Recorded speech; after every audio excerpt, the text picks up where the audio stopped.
বাপের বেটা হলে আসো, বাপের বেটা হলে সামনে আসো, সামনে আসো, বাপের বেটা হলে সামনে আসো।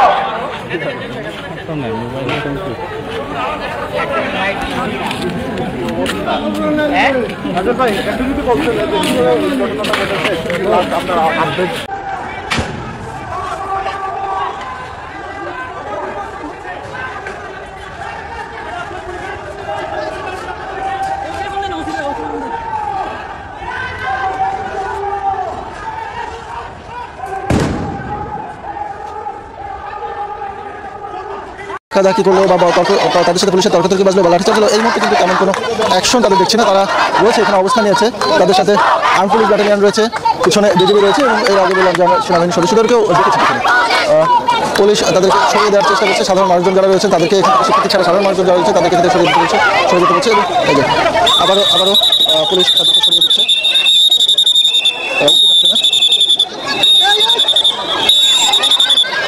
আরেক দফা লাঠিচার্জ,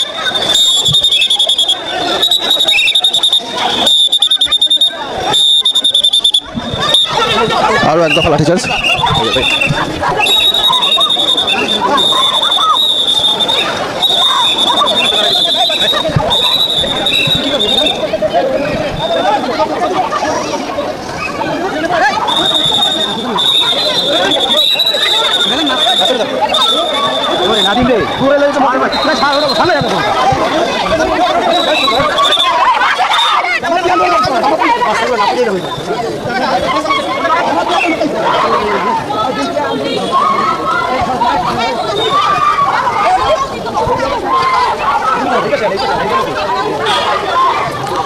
এখানে আমরা দেখছি যে শিক্ষার্থীদের উপরে লাঠি চার্জ করার পরেও শিক্ষার্থীরা আসলে রাস্তা ছাড়ছে না এবং তারা স্লোগান দিচ্ছে এবং পুলিশ তাদেরকে সরিয়ে দেওয়ার জন্য চেষ্টা করছে।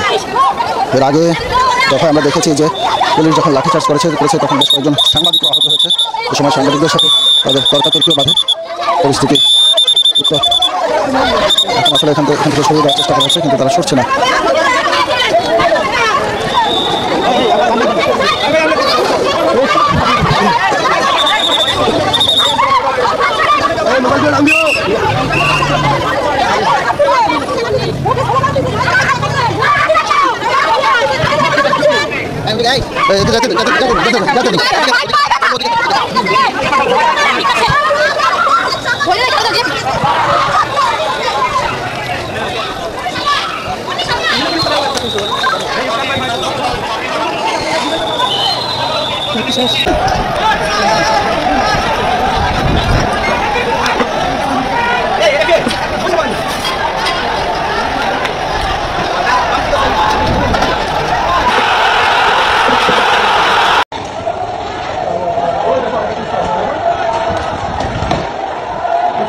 নোট করতেছি স্যার।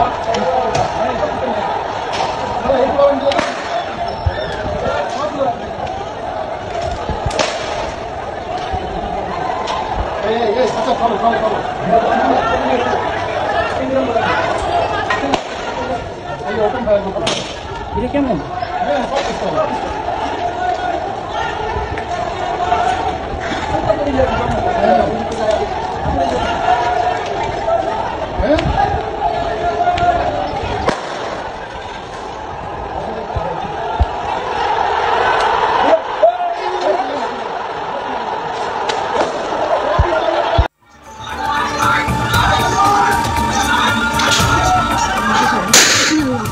জুলাই বিকেল 5টা রাজধানী রায়েরবাগ মেরাজনগর বি ব্লক মোড়ে কোটা সংস্কার আন্দোলনের সময় এভাবেই গুলি ছোড়ে দুই যুবক।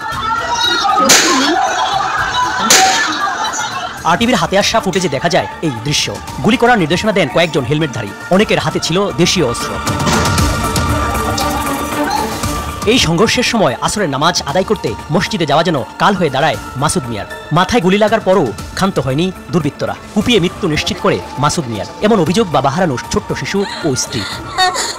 হেলমেট পরা ছিল আর হাতে একটা লাঠি ছিল আর এক হাতে একটা গুলি আছে। আর আবু সামনে গেছে আর গুলি করছে। নামাজ পড়তে যাওয়া দরকার, এই মুহূর্তে গুলি করছে।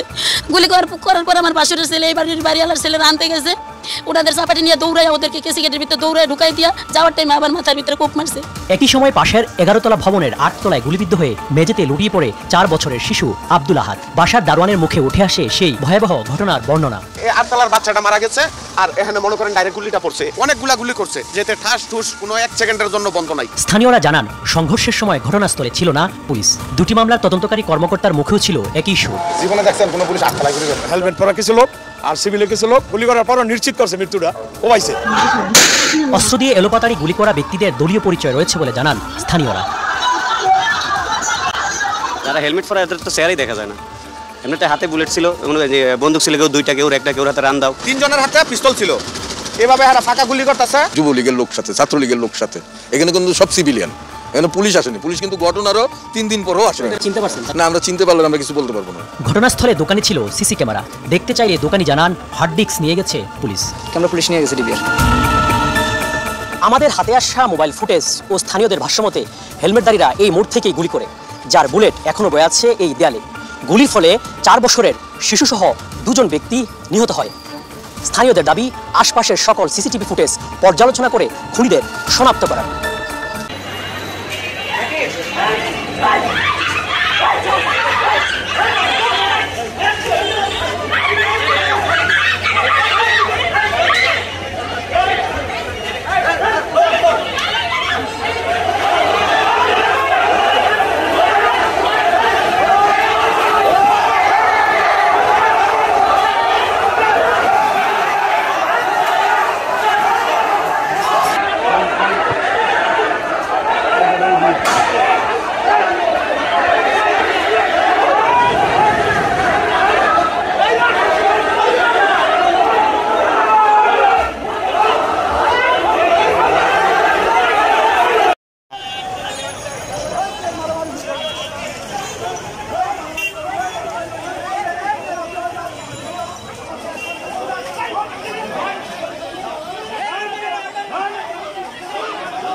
আমি যদি মারাও যাই আপনারা পিছপা হবেন না, আপনারা এই আন্দোলনকে সফল করেই ছাড়বেন।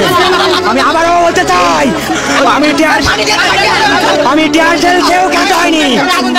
আপনারা যারা সুস্থ আছেন আপনারা পিছপা হবেন না, আপনারা এই আন্দোলনকে সফল করুন। পাশাপাশি আমি সমগ্র বাংলাদেশের জনতাকে অনুরোধ করবো, আপনারা এখনো যারা আপনাদের সন্তানদেরকে ঘরে আটকে রেখেছে আপনারা দয়া করে তাদেরকে ছেড়ে দিন। এই আন্দোলনে অংশগ্রহণ করতে দিন। মনে রাখবেন, আমরা যদি এই আন্দোলনে ব্যর্থ হই আগামী বাংলাদেশ ব্যর্থ হবে। আপনারা ভাববেন না আমরা যদি ব্যর্থ হই সবকিছু ঠিকঠাক হয়ে যাবে। আমরা যদি আজ থেমে যাই, এই আন্দোলন যদি থেমে যায়, বাংলাদেশের স্বাধীনতা, সার্বভৌমত্ব সবকিছু আমরা হারিয়ে ফেলব।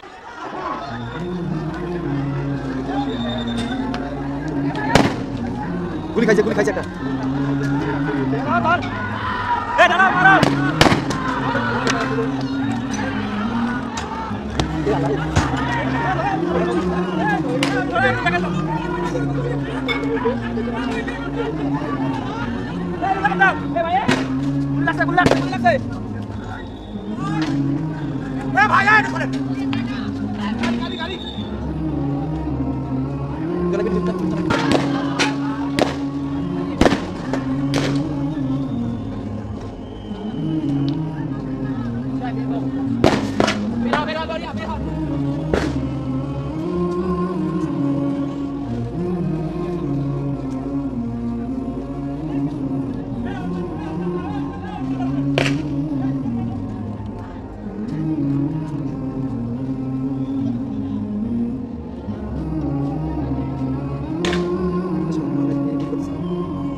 নর্মাল মানুষ।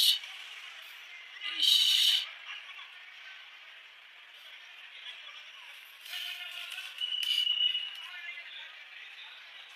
ইস,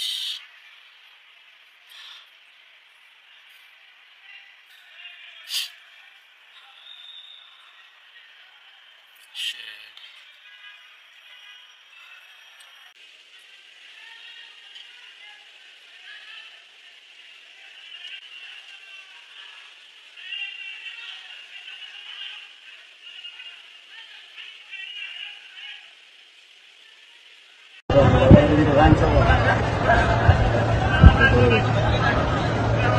वादा है ये या मेरा भाई ये भाई